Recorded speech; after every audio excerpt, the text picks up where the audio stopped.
So introduction is good. STSM and IT architect, that's my pedigree. I'm a developer. I also decided to be a manager. And the reason why I decided, and we'll go into why, is I wanted to have an influence on what really actually happens as far as architecture goes. And that helped me, give me both choices. So what is Watson, right? Like I know we want to talk about architecture, we want to talk about services, I'll get there, but before we get into that, I really want to kind of start with what is Watson, why it started, where it started. 10 minutes max. So it started out as a Jeopardy trivia game, right? I think most of us know Jeopardy, right? That was started out as a challenge around can a machine beat the most well-versed human in a Jeopardy game. So 2011, that's where it kind of started, that yes, Watson was able to beat, the Ken Jennings at that time was one of the players who had the most amount of money or who has won the most Jeopardy games. That's where it started. So I want to give you a little bit of sort of trajectory of it is, and then we'll get into what is inside Watson, right? So it started in 2011. It was a Jeopardy game. Started out as a single user system, right? It was meant for a clicker, right? That was the user that was using the system.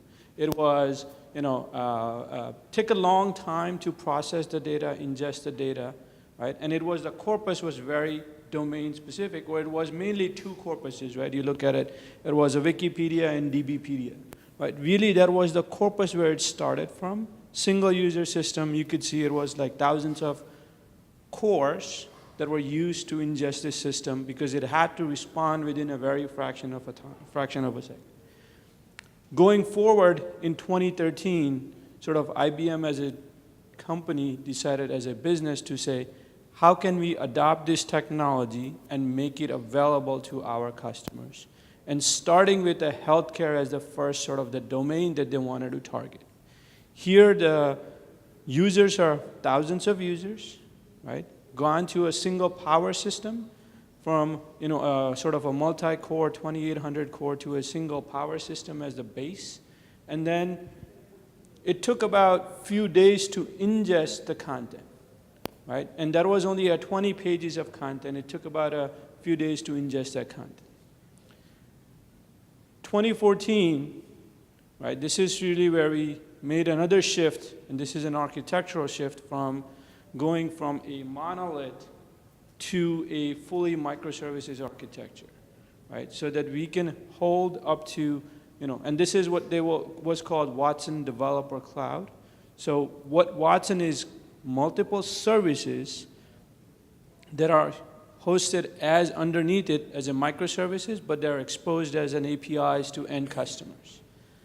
And then, again, the use case you could see, right? Millions of users, open to anybody who can come in. And the big change is it's not domain specific anymore, right? It has to be able to ingest any corpus and be able to ingest fairly quickly. Can't be a few hours, few days, kind of a matter. 2017 forward, so that's sort of 2014, that's where we started. Going forward, right, there's a big shift in AI technologies, right? Everybody talking about deep learning, and deep learning frameworks become available, right? TensorFlow, PyTorch, Caffe, they start becoming easily accessible, and GPUs, right? So use of GPUs. That's really the big shift underneath it. And I'll talk about where I want to focus the discussions, 2014, 2017. I'm not going to go into the legacy architecture of power-based monolith application, how that was built. So it started out as a question and answer system with 5 capabilities underneath it. They're hard to read. I'm sorry about that one.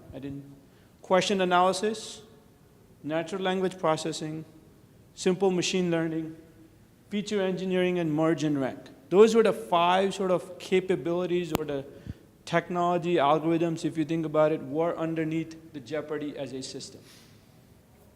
Since then, right, so this is what's there now, right? So this is really the slew of different services that you have, either as a service or as a capability, right, that end users can consume.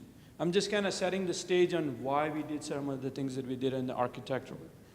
And underneath it, there's a slew of different sort of algorithms and technologies that are underneath it, right? So you think about, neural networks, dialogue framing, right? There's always a rules-based dialogue system that you still need regardless of how much AI you have, right? Pareto analysis, right? Natural language processing, paragraph analysis, table extractions, right? These are sort of the algorithms or the technologies that are underneath it.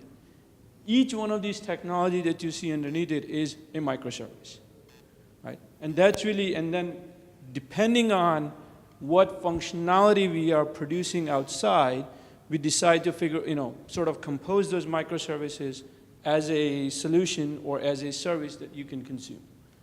Okay, one other thing around what is Watson and what it is not, right? Watson is really thinking about it from AI in 3 separate sort of very concrete domains or a different way of looking at it. Watson is a pre-packaged AI, step 1. What does that mean?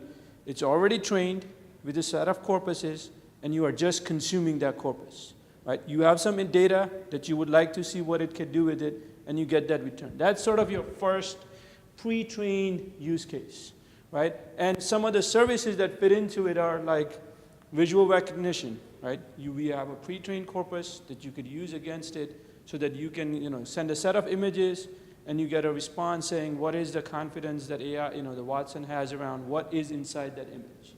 That's a pre-trained corpus we have.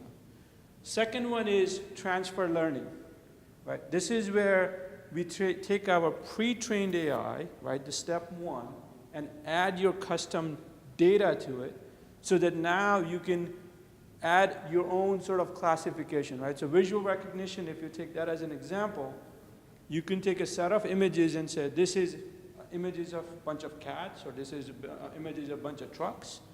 And then you have another set of images that these are not trucks. Right? And then now you're bringing your data in. That's sort of the second step, which is transferred learning.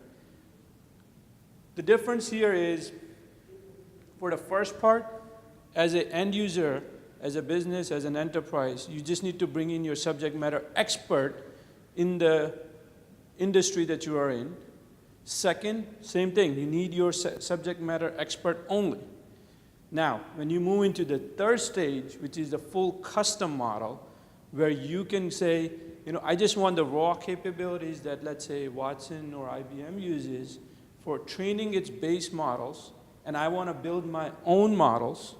There is the highest touch, right? Most amount of investment a service has to make, or a business has to make, because they have to bring in an SME who understands the actual data, as well as a data scientist who is going to build your model, who's going to train your model, who's going to do your neural network and build that model itself. But all of these 3 capabilities, right, are available through Watson umbrella, right? But again, and the name of the service, what each one does is there, right? So that you could kind of get an idea about what is Watson, right? This is not about a single entity that you see in our ads. Our marketing teams are great, but they oversell a lot of stuff, so technical folks have to go and talk to them about what it is. Right? It's not a tablet that sits and you see it on the front of a chair that can talk to. It's a set of capabilities that you can take those capabilities and integrate into your business processes. That is the goal. Right? Watson's goal is not to be a consumer-facing only product. Goal is to solve the enterprise problem. But if you listen to a lot of some of the talks that we had here, even here, they were talking about we have a lot of consumer devices and how do you interact with it. Businesses look at those consumer devices and say, you know what, how do I use that to empower my employees? Or how do I use it to empower my customers? That's what Watson is focused on, right? How do we make businesses better by using AI? And how do we improve their business processes? Okay, enough of the overview, right? I want to really get into some of the underlying technical stuff around how is the platform, right? All of these services that I talked about, microservices. 2014 when we started, this is what we had available, right? Set of capabilities from research, right? Some of the things that I'm sure you know, speech has been speech to text, text to speech, has been in research for 30 plus years, right? And how do you take those capabilities and make it available in the cloud? So we started with various different teams, each team having their own programming language, their own existing mechanism. How do we kind of wrap all of that around as a simple wrappers, bring them into the cloud, and then make it available? So these are the three technologies that we use, right? So Watson, sort of the core research, AIs, algorithms. Netflix OSS, right? That was at that time the best sort of a cloud orchestration layer that you had available, right? Which was completely open sourced. And then SoftLayer, which was our IaaS, which was available to us at that point. So you got a bunch of compute stuff, and I'll kind of walk through what really the flow looks like, what are the architects, sort of the pattern, and you got the end consumer, right? They want to talk to this Watson as a technology. How did we do that, right? So first, a simple service discovery. This is Microservice 101, right? But auto-generated, not coming in from the other way around where you had to register things or any of that. It is self-talked, right? So as soon as any VM, any compute comes up, it goes and talks to the service discovery, self-registers into service discovery component. Once that's there, we had automatically monitoring into monitoring service, right? This is sort of your metrics, collecting your data, collecting your ping to see are you alive, are you not alive, right? Sort of internally as far as is the VM or the compute or the bare metal up and running or not, and then it's basically connected to a PagerDuty. This is done automatically for the service teams. They don't have to code anything. They don't have to actually worry about what do I need to do into hooking into a service discovery, what do I need to do to hook into the metric system. Once a computer, right, this is sort of the flow I'm going to walk through, right? So edge device, this is sort of your entry point. This is the one who's going to do your authentication, authorization. This is your sort of at the edge of the compute, right? This is your secure entry point, single entry point for all of the Watson services, not a separate entry point for each one of them. Single API, right? So this is where it helps us, right? Having a single entry point allowed us to control what is the API that's exposed to the customers, API standard, right? This what allowed us to put an API standard in place so that we could limit and also ensure that our customer had a seamless experience, right? That there was, this is one of the things that pitfalls you would have with the microservices. Every service team, every research team coming up with its own mechanism of how to expose my endpoints. That gets all translated, controlled at an edge device. Underneath it, right, so we had a sort of dynamic load balancer to be able to route the traffic, right? And this is, once I talk about what those components are, you will, and maybe I'll walk through some of the capabilities that we got through it. The dynamic load balancer allowed us to, so why do we have two load balancers, right? You already got an edge device and then you have a secondary load balancer. We wanted to keep the edge device as light as possible and without as less business logic as possible. It just needed to know, are you allowed in or not? Are you using the standard API or not? That is its only job, sole job in the world, not to route anything, because we wanted to be able to, because of our business model, we wanted to be able to control how we route things within internally. And that's business logic we don't want to expose to your edge device. Underneath it, right, this dynamic load balancer talks to your service discovery and then kind of gets the, one of the endpoints to a service, and then now you are off, right? So at least your data flows. This is great, right? Now you can actually make a service call, you get it. How do you debug this problem? Right, now you have your containers deployed in multiple places. So that's where we basically have a single logging stack, all the logs from everywhere funneling through a common component underneath it, managed, right, by the services, not by the services. So again, there's not a single time here. None of this componentry is managed by a service team. All they're focused on is the middle part, right, which is the services, VM, bare metals, and containers. And then we would like to get paid for you using that service, right? So that, when you use it, again, all the data goes in. We have different plan models, right? This is not new just for Watson, right? You have a different sort of a product plans, right? You have some based on how much isolation you want based on how much API calls you're making. There's a different rate charges. All of that logic, you don't want your researchers to think about, or your AI developers, or your cognitive computing developers to actually even think about or even know. All they need to know is, I got a request, I need to charge for it. Let the rest of the componentry handle how that actually happens. So, do you want to go? Okay. No worries. So if you go to the next slide, I kind of talk about what was our platform 1.0 architecture, right? What were the components we actually used internally to make all of this componentry enabled, right? So again, IaaS is pretty self-explanatory. Don't need to go into that one too much.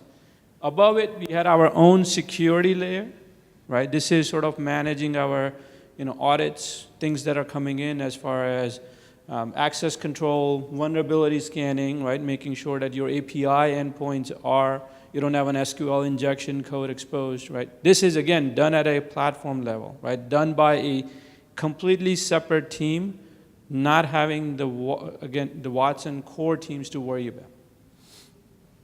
That security foundation layer is where we have Eureka. That was our service discovery. I don't know how many of them are you aware of Eureka. That was one of them in 2014, 2015, 16. This is what Netflix used for its own internal service discovery, right? So this was Eureka was adopted to run in soft layer so that now we actually had a service discovery mechanism. We used Zool, right? Gateway to the dark world or the underneath guts that you don't want to know about, right? That's what was the Netflix component. Allowed you to do dynamic routing, right? And what I mean is not only just routing, but also allowed you to insert groovy code right into your filter so that you could do pre and post filtering. So when the request comes in, you could do some processing on top of it. And then when response is going return back, you could do some of that processing before the actual response goes back to the user. So that layer allowed us, right? So that's why we had that business logic layer below our edge device. So it allowed us to intersect things like a common headers across all the services, right? So we can provide those headers for billing, for metrics. We know who the users are. They can pass all that information down the line. This is sort of the architect one, right? And then on above it, Watson services integrated into all of these components, right? Through a sidecar that we provided for them, right? I'm assuming everybody knows the notion of a sidecar. It's basically a side process that's just sitting there running on your VM bare metal, and it's actually doing a lot of the heavy lifting for you, and it's part of your base image that's given to all the teams so that they are not worried about security, compliance. The image that they get is already security hardened so that they don't have to do any of that work, and already has that integration points as a sidecar available. They could natively integrate if they want, if they were using Java, through carry-on, right, was the framework that was used. If they didn't want to use it natively, they were using Node.js, or if they were using Python, they were using Ruby or any other language, then the sidecar was there so that they could integrate directly into it. This sort of approach allowed us to be more agnostic as far as what the service itself is written in, right? What is the business logic is written in. Okay, from there, 2017, we made a shift. We were on bare metals and VMs purely, and then we made a shift completely to do Kubernetes, Docker, and on container cloud, right? This was another shift internally from an architecture perspective, but if you look at the components, I'll go back to this one. Let's walk through this one here first. The services that's all they had to worry about, right? We were still running stuff in a hybrid mode, right? You can't just cut it off on one day and say, okay, everybody run on containers. From this day on, everything is on containers. Your VM bare metal investment goes away. But we had both of them there. So this is all that service teams had to worry about as far as going from VM bare metal to a container. Rest of the componentry, again, right, we modified. So now instead of everything being registered in Eureka automatically, got registered in two places. internally we built a code that allowed them what we call Eureka proxy. So anytime anything showed up in kubedns, we actually moved it over to Eureka as a separate registry, so that we had availability of anything that's in there as far as the services that go, either a container service or the bare metal VM service, available in Eureka to be able to route to us. It was available within the cluster so that the services that are running inside the Kubernetes cluster could talk to each other, right, internally without having to go outside and having to talk to Eureka. But when we had to route the traffic from outside in, it went directly to Eureka. So we kept that same pipes around. Again, same thing, monitoring, right, and it goes to PagerDuty to do alerts. But the shift another shift happened up here is, in order for you to be, once you're in a Kubernetes cluster, right, you have a ingress. Your ingress controller is the application load balancer. But we didn't expose the ingress controller directly to the customer, gone through that layer of edge device so that we could add additional logic in our ingress controller. So as we start migrating the services completely to run inside Kubernetes, we could make that shift right there. The next part is sort of our authentication mechanism and then going into our dynamic router, right? So we use LDAP as our directory server. That was our sort of the Gen 1 environment. And sort of the next environment that we're going into is, it's more what we call IAM, which is much more cloud-based instead of LDAP, right? LDAP, if you know LDAP, right, IBM directory server, underneath it still uses DB2.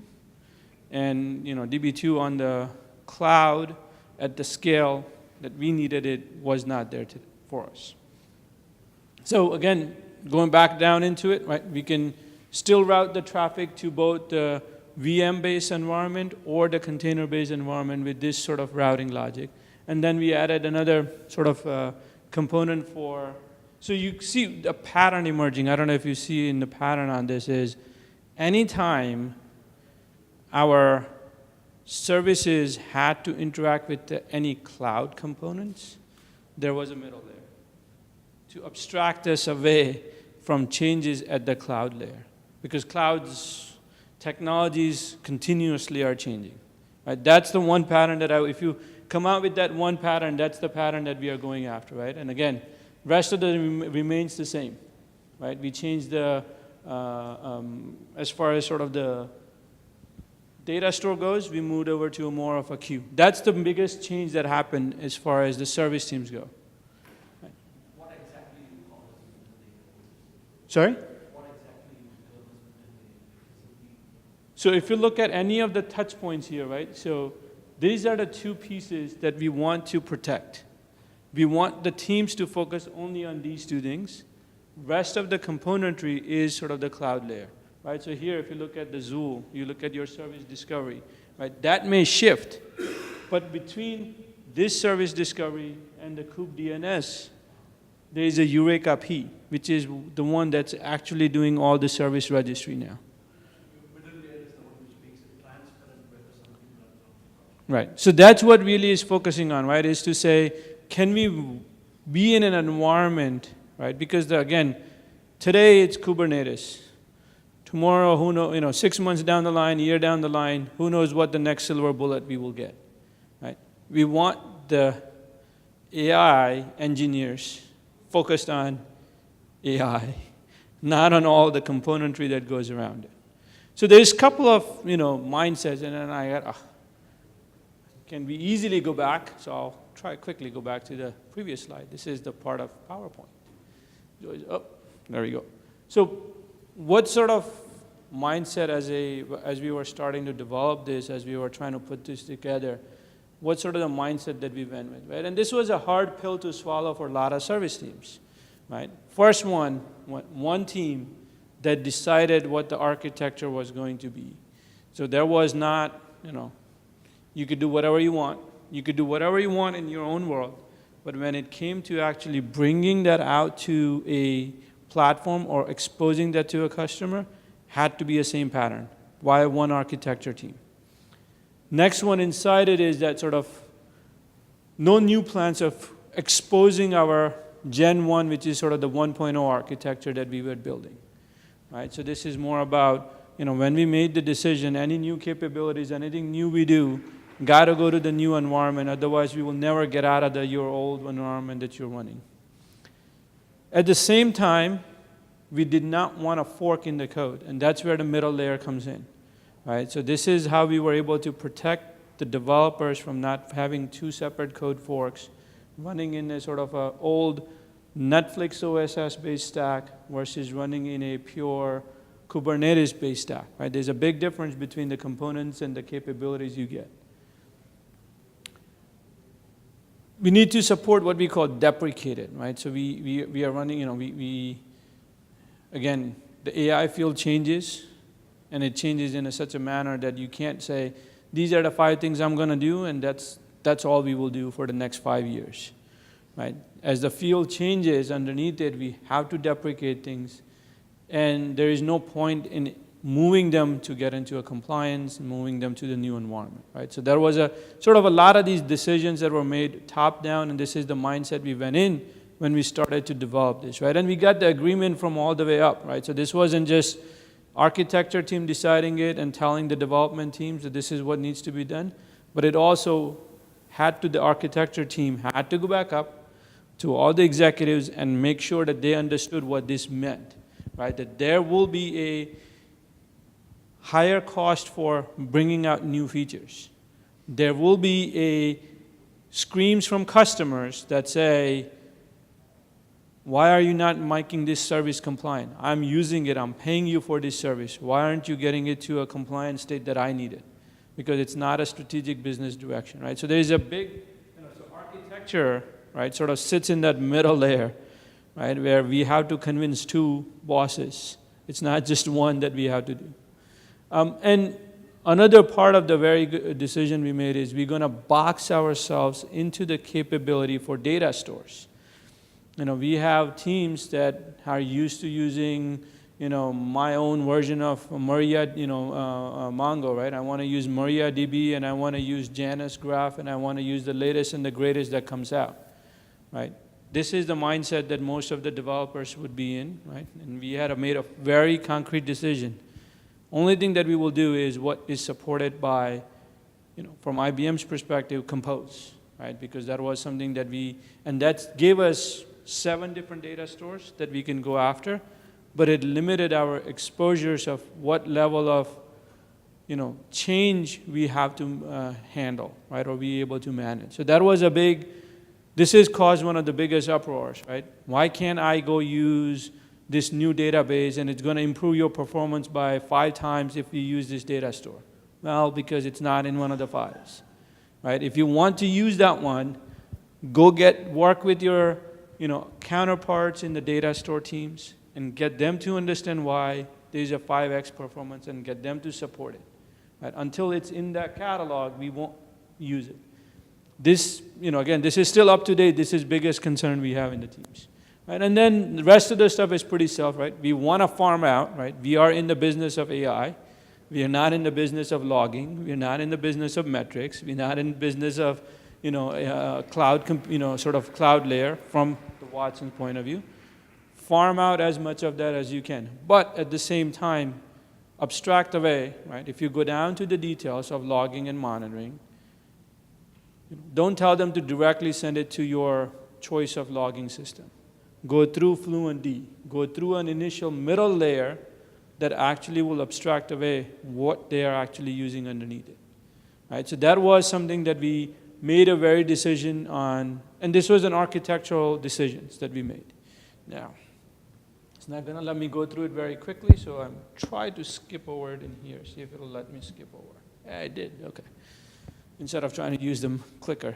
So how did we, again, get to what was our progression layer? How did we kind of make that shift, right? So the first progression was, hybrid architecture, with both we kind of talked about, and I showed you around the hybrid architecture we stayed with. Then it was more around, taking one step at a time, right? And these were really the 8 concrete steps that we took to migrate from what we were today. So first, we started with the lowest level of the service, which is your persistent data. This is the hardest problem to solve. Rather than leave that to the last, That's the first one we tackled, right? Trying to get everybody to the same data stores. Next is the compute, right? These are your two biggest problems that you're going to handle, right? And then you're going to have the most resistance from your people that are either in one architecture, comfortable, they're in their monolith, they're on their microservice architecture flavor of, to a standard approach, right? This is the second one which we took. Then kind of goes through, logging, monitoring, metrics. The service discovery is something that we could have tackled earlier. Maybe we should have tackled a little bit earlier, but we decided to leave it at the lower level as far as going from what we had to kubedns. What kind of, some of the lessons, and I do have that, right, external dependencies, standardize it for all the services. If you're going to try to do this shift, or if you're going to move into the cloud, or if you're moving into a microservice architecture, if you don't standardize on your external dependencies and their endpoints, that's just waiting, and some of the other services that did not do this, right, some of the other parts of the business that did not do this are still feeling the pains of it, right? Now they end up supporting 10, 20, 30 different data stores, and they have to figure out, how do I shift from one cloud-based technology to the next cloud-based technology because of this sort of underlying that I did not move. Other part of it is that the last bullet, I know it's the last one, but it's the most important, where you need to have any external dependencies or any external teams that you're working with, right? You need to have an exec level conversations with them. Because if you don't, right, what ends up happening is the development team will say, yep, we could do this. The execs give them a separate set of priorities that they have to go enforce on it. And if the two don't match, then you get into this sort of a world where you are building your roadmaps, you are building your architectural plans on one assumptions, but they don't match up with the others, right? So we actually have, and we still do today, which is a daily scrum with both the teams that our external dependencies have, as far as requirements, issues that we go, that feeds right into them, as well as an exec level call every 2 weeks to ensure that our priorities are set the same, right? This is, one lesson that at least I learned from these migrations that we did from our own cloud architecture, which we ran, which we handled, which we did all of our orchestration using open source technologies, to a completely external dependencies architecture where we were no longer the support of logging, metrics, data stores. We weren't in the control of it. Going from that to the next architecture without having some sort of a development scrum, without having the right contact points into whatever your dependencies are, and having an actual scrum, developer scrums, right? You could have an architecture alignment, you could have OMs, project. Developers don't have that sort of daily meetings. They will get out of sync. Okay, so where we are sort of going next, right? So this is what I talked about was where we are now, and one of my title is Cognitive Foundation, right? So platform was where I was. I joined Watson to work on Watson, not on underlying pipelines and plumbing. That's what I did for 2 years because that's what it meant to be running on Watson. We did a plumbing for 2 years. Going from there, right, is the Cognitive Foundation, right? Now I don't have to, we moved everything to the cloud services, right? We are moving, either moved everything there or we moving there. So we went up the higher level of the sort of stack. So the team now is working on that sort of, if you look at it, and it kind of merges in between compute and content, where we are building a common infrastructure for all of the Watson services to consume as far as training goes, model management goes, model versioning goes, right? As far as model serving goes, right? So that now you have a consistent approach to build out a AI platform that you could use as within teams, right? So this is, again, abstracting away commonality, general patterns from your business logics so that you could use to sort of get more efficiency in your architecture, right? Sort of moving that needle down a little bit from the business logic that, regardless of what the microservices say that they have business logic that is common. that they are building themselves, right? That they shouldn't be, because the whole reason of microservices architecture is pull out the commonalities in a general pattern so that then you could use those to get better as far as performance, scalability, and you can horizontally scale more, and also to get them to focus on the differentiator, your business value differentiator, right? Otherwise, they're working in their mind on plumbing. Model management is plumbing for AI, right? You know, you think about data cleansing is plumbing, right? And now, so this is the sort of the stack now, right? So now the new sort of, and I like the pancake, right? You know, people call it cake diagram or whatever, but this is sort of the pancake stack. So before the stack was different, now this is the stack, right? This is what all the Watson services run on today. Where we have on top is where you have your touch points for the and businesses, right? You know, services like Compare and Comply, Watson Assistant, right? These are a prepackaged applications that people consume. Underneath it is the services that have the raw capabilities, and underneath that is sort of this cognitive microservices with compute, right? That's kind of helping you do the iteration from data that's coming in, that's curated, flowing into training, turning into the serving, and then getting the enrichment back in, right? Doing the analytics and exhaust that comes in from the user's use with their permission to actually go back into the training the AI model.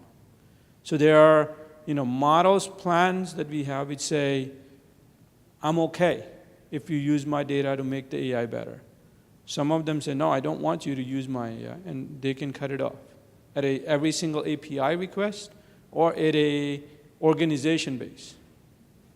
So some organizations may say, you know what, this is not my IP. Right? You know, making, you know, understanding a phone number is not my IP, right? So if those requests come in, go ahead, you could use that numbers, right, to get better train AI. But when they're asking me about my insurance plan and what I'm going to be able to, what features I have, that's my intellectual property. I don't want you to use any of that understanding even of, you know, this is more about intent. It's not about the actual data, but about intent.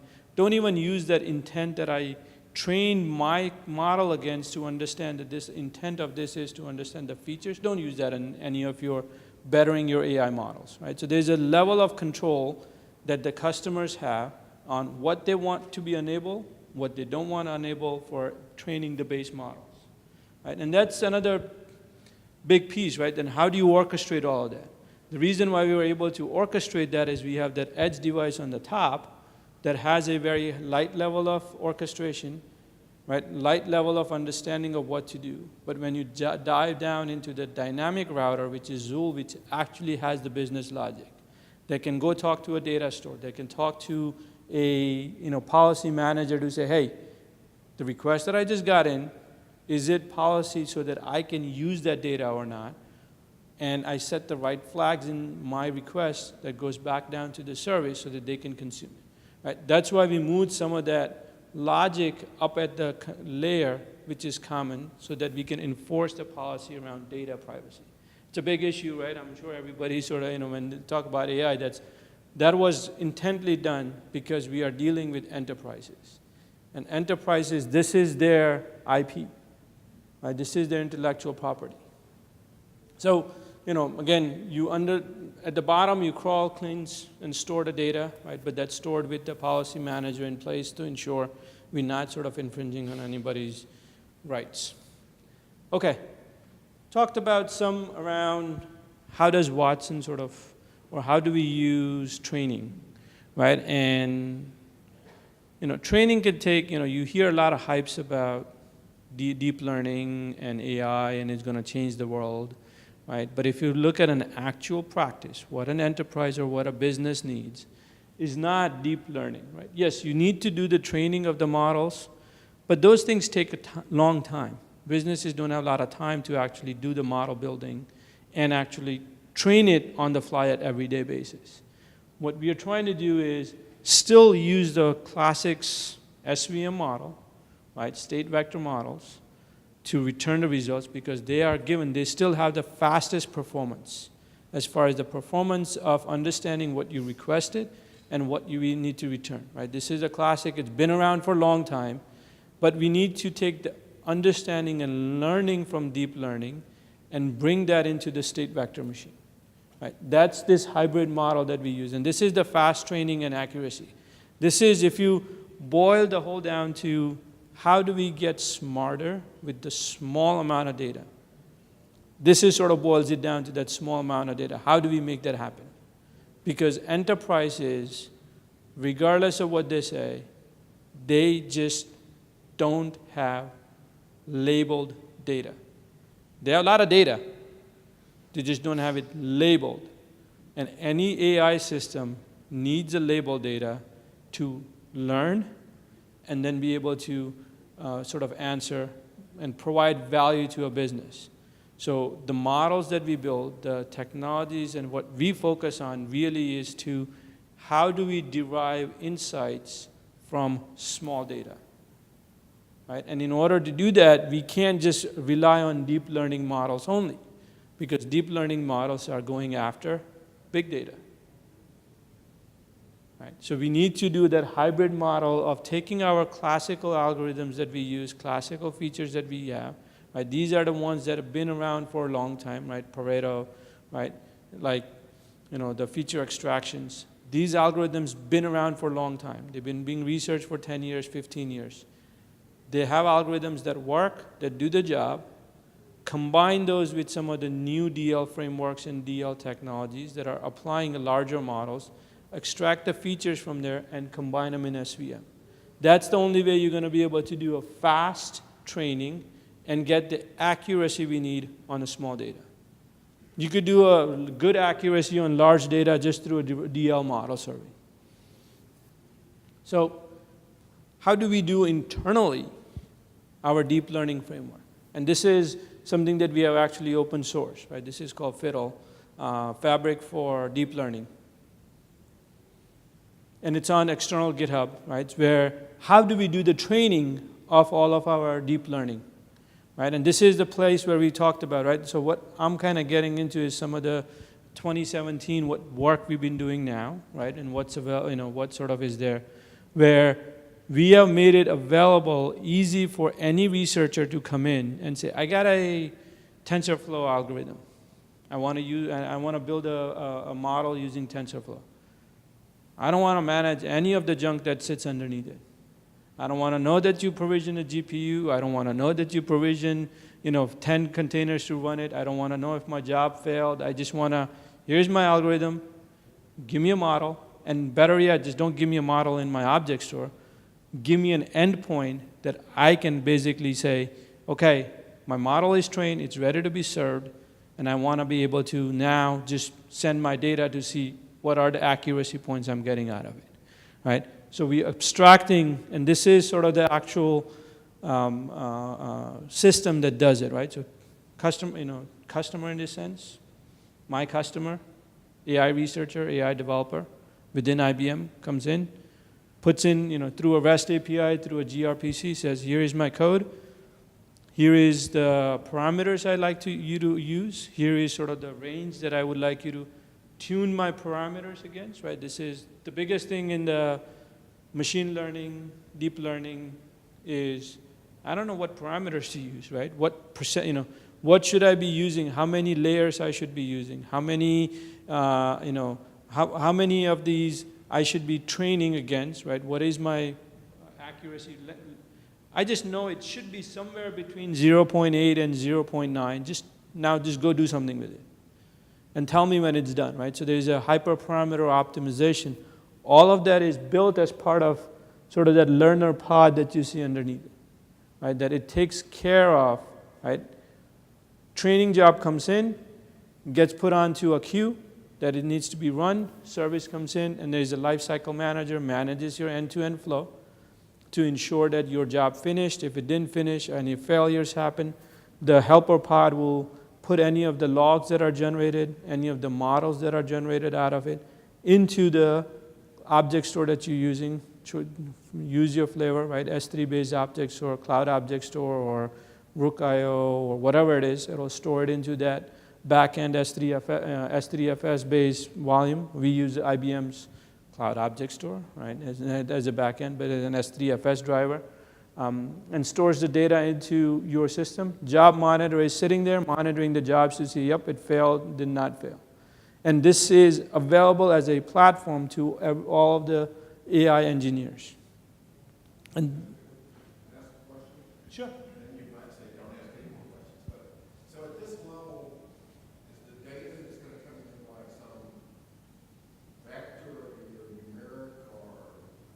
So the data comes in various formats depending on what you're doing, right? So depending on what you're training your training models against.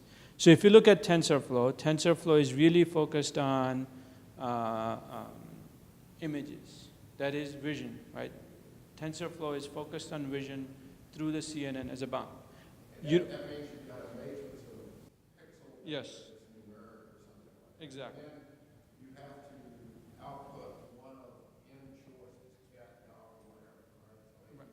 So before that even happens, right, so the first thing you're trying to do is you have an algorithm that's just CNN, right, convolutional neural network. That's your algorithm that's going to take those images, the data in a vector format, the pixels. It's going to have to figure out, number one, right, and I'm making it very, unscientific as I can, right, understand this image is about a cat or a dog or what it is. Right? And you can't just give it one image. You got to give it a bunch of images, positive and negative, so that it can actually understand. The algorithm can understand, when I see these type of combination permutations of it, this is a cat. When I see this combination permutation, it's a dog, right? Or it's not a cat, right? What it all needs to know is cat or not a cat. That's it. Once that's stored, then you create once it understands that data plus the CNN combined together becomes your model. That model then gets put into a specific binary format that, depending on your language, you have. Right? So if you're using TensorFlow, or you're using Keras, or you're using PyTorch, or using Paddle, or whatever the framework you use, they have a specific binary format that you put it out. Now you then need to be able to serve that so that have a REST endpoint against it so that you can send your image to it, next image, and say, what is this image? Right? That image could be an image of a cat or a dog. At that point, your model that you had trained with the data that you trained it against will make the determination that, yes, this is a dog or a cat, and send you that result back. Does that answer? But isn't that standard distinct? The CNN, IBM has no, CNN is a very open, it's very known neural network format, right? So what IBM does is, we may just take the open source one, right? But then we tweak the algorithm on, so the CNN has multiple layers you could add, right? So that's really where the key comes in, right? Is how many layers you have, how many propagations you're doing, how many backdrops you're doing, right? And how you are training that algorithm underneath it in the neural network differentiates what the output is.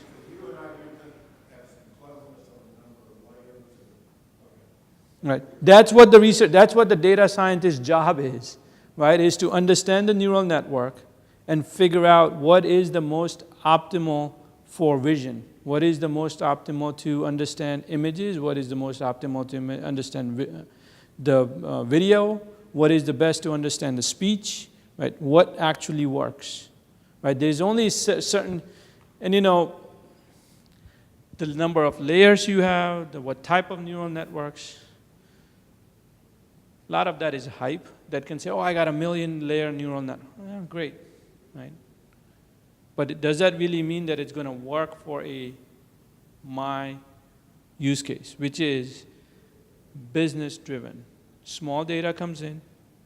Can your 1,000,000-layer produce an output in a timely fashion, right, so that my business can use it, and I don't have a lot of data against it? In order for you to train something against 1,000,000 layers, you need lots and lots and lots of data, which enterprises don't. That's why that's where the difference comes in as far as the research goes, as far as the data science, our approaches to things, on how we are training the internal algorithms or tuning them for what purpose. What this is trying to do is abstract away some of the guts so that the person over here only is worried about the things that we talked about, which is how to make this algorithm better for my use case that I have. You can ask another question. Yeah, I'm open. Again, yeah. So, I'm thinking about, like, how many Watsons are there? So suppose I'm two different customers. One guy is, I'm over here, I'm a legal guy, I want to enter a lot of legal information because I want to discover something about precedents. Mhm. And I've got medical guys over here who've got that. So, if both of these guys come to Watson at different times, you kind of got to ingest their data and either create some rules or something like that. I mean, are they approaching the same gigantic Watson server, or how does that work? So okay. So maybe I. Is that a fair question, or? Yeah, no, it's a fair question. So the way it works, right, really is, again, it starts at so that's where I was talking about the different models that we have, right, depending on what you're trying to do. You are a startup. I don't care. Just put I got some APIs that I got some data. I want to try to understand it. I don't care if you put it in a shared data store or you put it in my own data. I don't care, right? As long as it's isolated somewhere, and you could use my data to train if you want, right, to improve your AI. Or some of them say, no, don't use it, right? And they can set the flags in to do that. It's not, some of the biggest enterprises, like let's say healthcare, right? If we have I'm going to make it up, Aetna as a customer who comes in and says, hey, I want to put all of my patient data into it and so I can understand the pattern. They most probably don't want to put that data in a shared data store with, MVP. They want a level of isolation, level of guarantee that says my data is going to be sitting, and they have a security requirement, right? They have all of the InfoSec requirements that say my data needs to be isolated so that it does not go into, so there is no single Watson entity that's going to consume it all. We will actually spin up, depending on the model that you have, and that's why we had this, again, if I go back into here, right, this, right here, this guy makes the determination, right? Which one of these pods do I send the request to? So when we deploy a premium customer, right, and that's what we call the premium plan, which says, I want an isolation, I want a data layer, compute layer isolation. I'm okay to have all these componentry the same, right? But once I'm out of the componentry and when I get into the actual compute or the actual data, I want an isolation. That guy helps us do that, right? That the dynamic router, we can add the logic in here which says when a specific plan comes in, look at some of the headers that are passed in and determine which, if you get down to even lower level, kube pod I need to redirect this traffic to, right? And when I redirect it to that kube pod, that pod has a configuration on what data stores I need to connect to. Right? And that smartness really is at the Azure layer or the dynamic router. So your data is completely separate. The ingestion algorithm is same, right? That's another shift, right? The second slide that I had where we had a single customer, single domain. Healthcare was the only domain that we focused on in 2013. When we moved from 2014, 2017, it's a multi-domain problem. So it's not a algorithm tuned just for healthcare or algorithm just tuned for one industry. It's a generic algorithm so that you could bring it in, right? And discovery, the scenario that you kind of talked about is Watson Discovery Services scenario. And it's a single algorithm, but your data, how it gets stored, is separate, and how the intelligence that came out of the data is completely stored separately. And that's a customer's choice on how much isolation that they want. Some of them come in and say, I just want the whole thing separately. Right? Some of the finance industry, they just said, I don't like the common patterns. I don't even want to have my second customer go through the same network. I want my own network to do all of that. Right? That's the most extreme pattern. And you got to understand the price point, right? Standard, free for all, cheap. The premium, yep, it's expensive. You want the whole thing dedicated, that's going to be way expensive. Because you're getting your own, basically the full Watson for your own use, and you could use any of the services on top of it. Okay. I have a question too, a completely different question. So I'm a Watson customer, and I have a lot of data. I want to use Watson. You have Watson. So you own the intellectual property for Watson. I own the intellectual property, which is my data. Yep. By putting them together now has created some more intangible intellectual property, the capability to recognize cancers and recognize not cancer or something like that.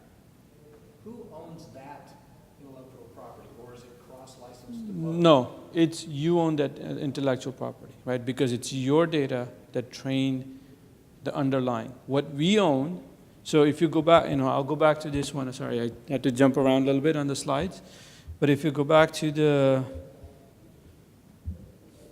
down here, right, the third models that we have, this IBM owns. This IBM owns, but once you bring in your data, we create one of these that merges this plus this that you own. So related question. So your IP that you brought in with the pre-trained model, now we did the transfer learning. The model that's created out of the transferred learning is the IP of the customer who brought it. And in this process, IBM employees learn something about No. So that's where I was talking about. It depends on the customer. The customer can say, you can use my IP that I have provided to you to better your underlying training model, but that's your choice. You could say, nope, Pepsi and Coke, look at it as an example. Coke isn't going to come to Watson and say, use my patents to understand, and train the battle AI model, and then IBM goes and benefits Pepsi. It's not, it's a business, that just doesn't sell, right, to the customer. So it's definitely made to a point where when you bring in your data, your IP, and you train it against it, the output of that training is only yours, and no data feeds back into the pre-trained models without your explicit permission. Because some of them want to do that, right? Some of the companies don't care, right? That's what example I was giving in around phone numbers, right? If you don't care about the Watson understanding phone number patterns properly or conference call number patterns properly, you might say, you know what, for this API call, yep, you could use this. For that API, the next API call, you might say, no, I'm putting in my AI, my IP, don't make it available. And it's done at the header level itself. Thank you. Regarding this pre-trained model, so in Watson, how many pre-trained models you already have that? Is that the one per domain?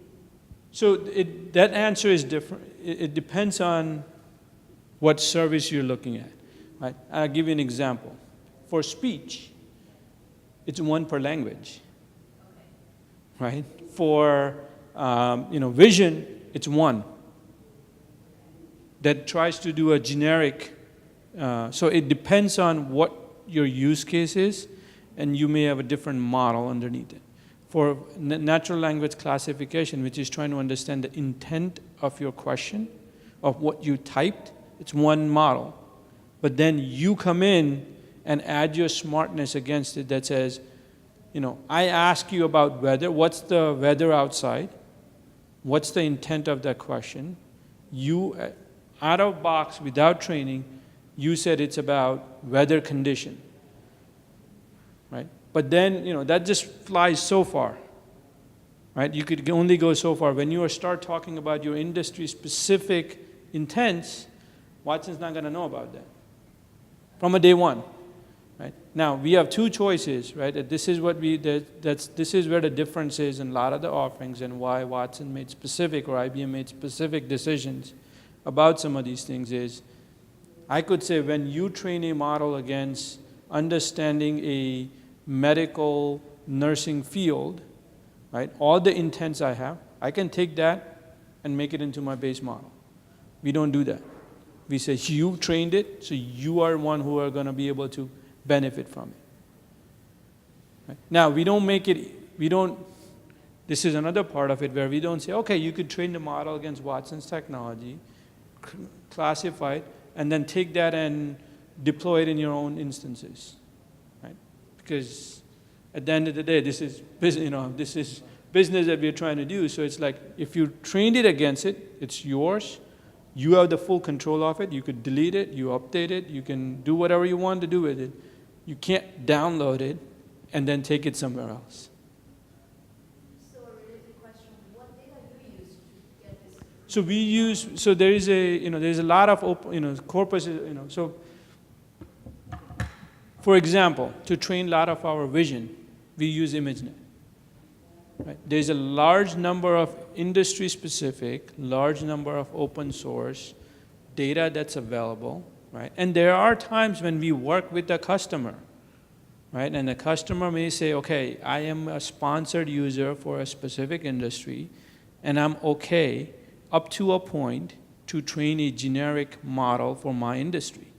When it gets to a specific IP that they have, differentiate, right? Because think about it, right? Most of the companies, if you are in a retail industry, you are in a transportation industry, most of the companies do the same things, but they have a little IP that's their differentiator.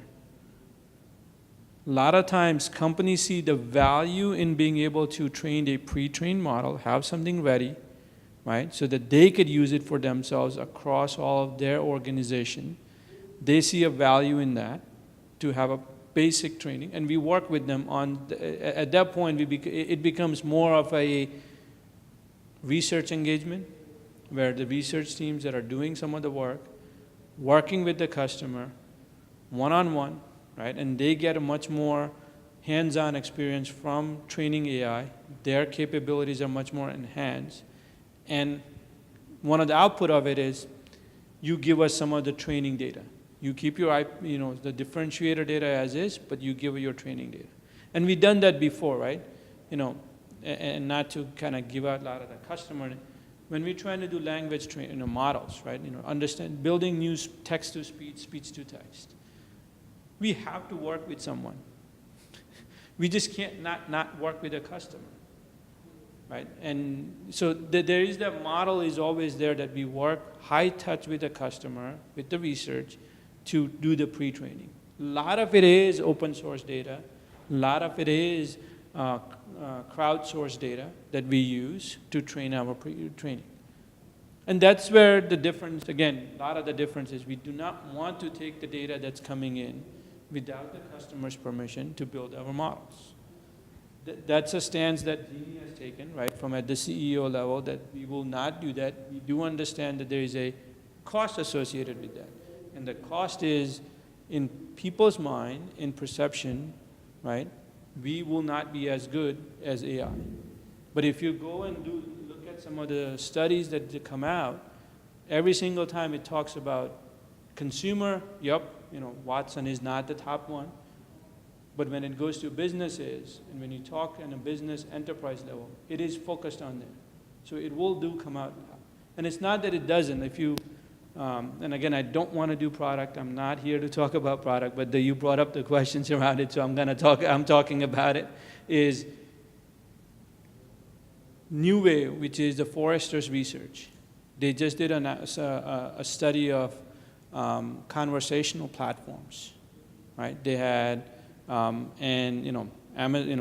typical, IBM, Amazon, Google, there's another two, Nuance, there's 4 or 5. If you look at it, right, and that research is out, Watson Assistant as a platform is the leader, right? And as a platform, because, and this is the last part last slide I have, and then I'll open up more broader if any more questions left. The last slide I have is, when you look at a machine learning, and this is not mine, right? This is the hidden technical debt by machine learning from Google, right? This is their quote. This is machine learning, right? If you look at the large scheme of things, rest of it is all you need to do before you even kind of start thinking about machine learning.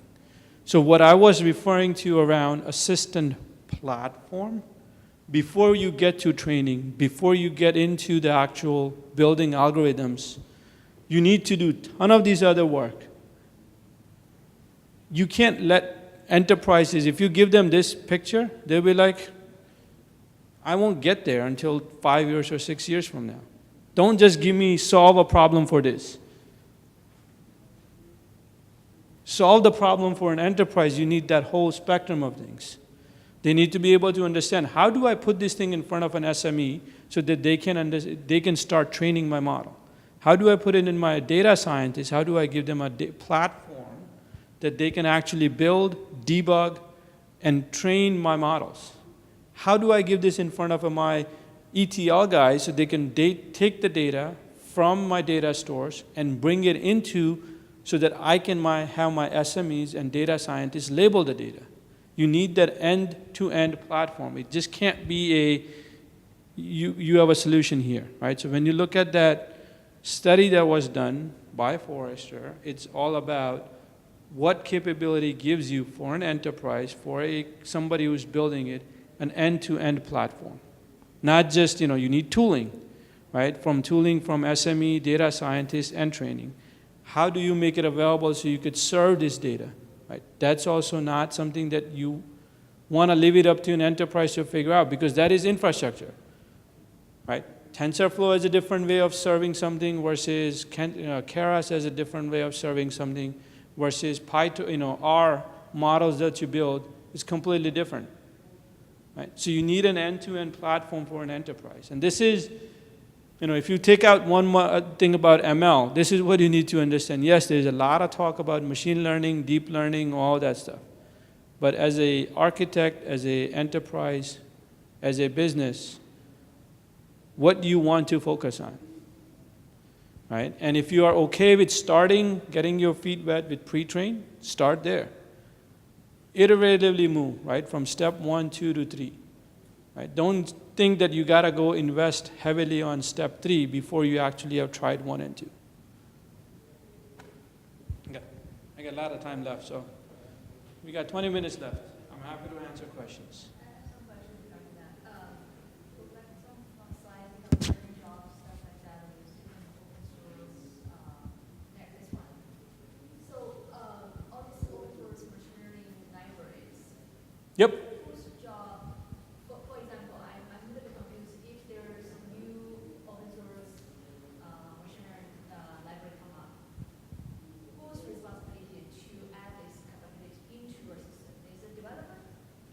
So it depends on what you decide, right? So it's not a developer responsibility. So one of the things that we've done is, these are only 4, 5 we support officially. But then, a lot of times you may have a data scientist who have, research, who have engineers. And they might come in and say, I know how to build a Docker image. I know how to build an image which has my own Java-based neural network library. They come in, fine. We make it available so that they could do a third-party registry, so that they can bring their own. But we still want to orchestrate. We don't want these guys to do any of this. Right? So, but if we make that, so again, if you throw away a lot of the buzzwords, throw away everything else, at the end of the day, there is a Docker image for each one of the frameworks that we are managing for the customer, right? Which is the research scientist. If we are pulling it from a Docker repo, it doesn't matter if it's another image there, as long as it exposes the endpoints that helper pod needs and the job monitor needs. You could build whatever inside you want, right? Whatever framework you want inside, you create your own framework. But you have to expose certain endpoints, right, through gRPC, that we can have our helper pod and job monitor talk to manage your learner pod. And all that, and that's why I use the word pod. This is really a Kubernetes pod that we are managing. So if this flow shows the end user flow, is the step you mentioned a transfer model? So this is for not transfer model. This is the third one, which is building your own algorithm from end to starting from scratch. Oh, this is a custom model. Yes, custom model. Yes. Okay, I see. Because this is where you come in and, this is a researcher, But this could be replaced with a customer. They have an SDK available to them that they could use to do all of this.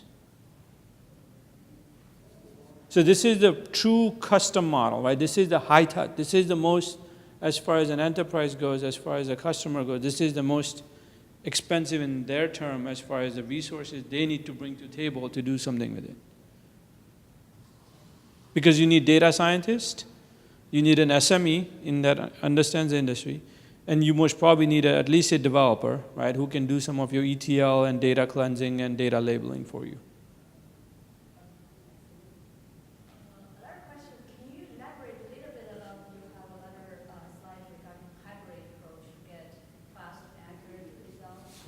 I'm not quite clear about what you mean by classic features and DL features. Yeah. So the classic features are sort of more, if you look at these are statistical or probabilistic algorithms that exist today, right? These have been in works for a long time, right? Being able to look at your, text and know what level, not learning, right? But being able to look at the characteristics of the language, and I'm using NLP as an example, right? Characteristics in the word associations to determine what language this is, right?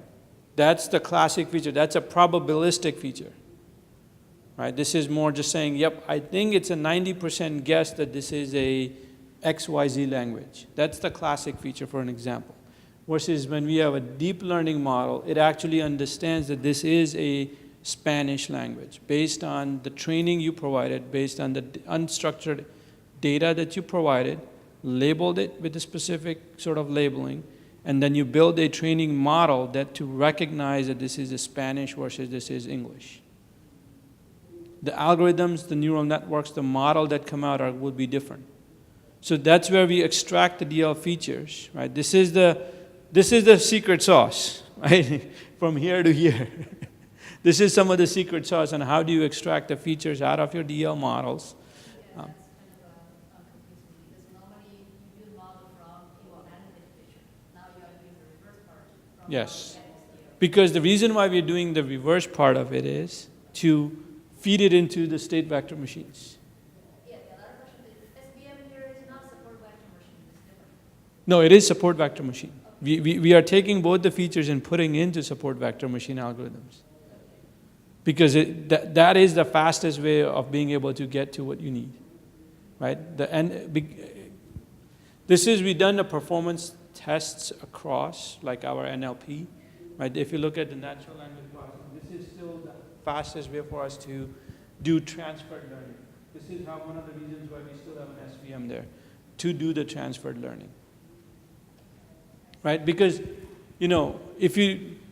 a lot of the DL models, deep learning frameworks, they are created to run as a long-running jobs, as a long-running, not as a and transfer learning is an SME coming in and saying, hey, I want to add this new sentence into my trained model. I want to add this intent. I want to take this sentence and classify it with a specific intent and put it into my NLC, natural language classifying model. That's not a long-running job. That training should happen within 2 seconds. Right? You try to run a DL job, you have to bring up the rest of the infrastructure to do the DL, right? Because DL requires a specific framework, versus state vector machine doesn't require all of that sort of baggage to come up just to add another sentence into the training.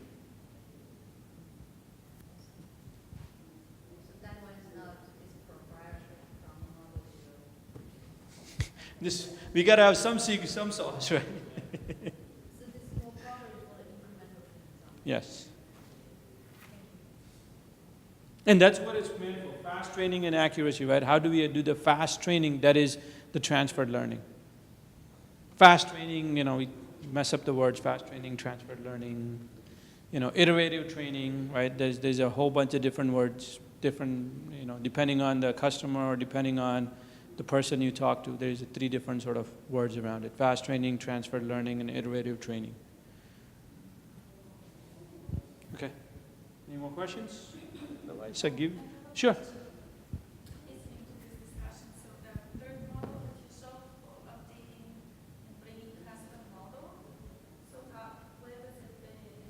This doesn't. This is meant, okay, so this is just for number 2.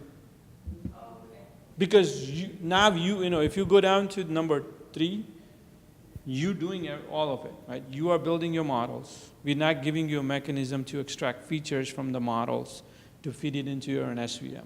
Because you're not building an SVM. In the third one, you're building your own custom model. I don't know what you're building it in. You bring your own code. So you're not allowing to bring it like go back to the SVM? Yeah, we don't have the capability. Like you're not allowing us to add a third line.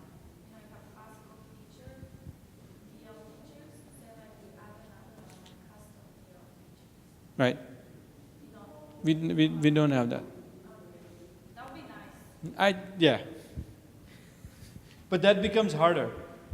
Again, it would be nice, but this itself is harder for, again, enterprises to consume, right? Like this is something just released, right? Like back in March, end of March, where there is an end-to-end platform for somebody to do your custom models, right? This is very heavy for, and only large enterprises or startups are focusing on that, right? The enterprises that have a data scientist invested in their own data scientist, they have invested on their own SMEs, they have their own ETL pipelines.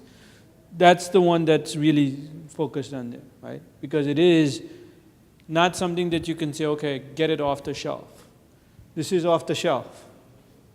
Yeah, I mean, like, I was asking. This is honestly where the businesses are today. This is where they are. They are moving into this. But to get to this, you know, look at the studies. How many data scientist jobs are left open today? But if you cannot plug in what you do in custom model, in models 3 into that SVM. But that's if you look at it here, there is no pre-trained here. You're saying that I want to do my own. I know where you're going. It may have a fourth one, right? But there may be a fourth one approach of doing it, but we do not see a pattern or a business is coming in and saying, I want to do the fourth pattern. Where I want to take my custom model that I generated or tweaks that I did to your pre-trained model algorithms for my own industry-specific knowledge. I mean, where I'm coming from is you already said, like, you've done the performance testing at scale. Yeah. The SVM gives you the best performance with the features that what you have done is have like a custom feature extraction with deep learning, Mm-hmm. right? So we're doing the same thing here in custom model 3. We're doing a custom feature extraction. So why learn the game? No, so in the third one, you're not doing. So for the third one, you're not doing custom feature extraction. This is sort of your own model. This is where you train your own neural network, right? That's the third one. It's, if you look at that, you're not doing the DL feature extraction. If you go back into this one, you are doing this. This is the third piece. You're building your own deep learning models or your own statistical model, either based on SPSS, based on R, based on some of the deep learning frameworks. But this is what a lot of the customers are saying, this is what we want. They're not saying we want this. It may be something that they will eventually grow into, and that pattern may exist, but we're not seeing that pattern. I think this is talks about some of the infancy of the AI market or the AI industry and where they're going, and that's why I said people are still here. And you know, I keep using the word customer. Please excuse me for using the word customers, but it's people still are here. They're getting here, but that one is for very large Fortune 500 or Fortune 100 enterprises.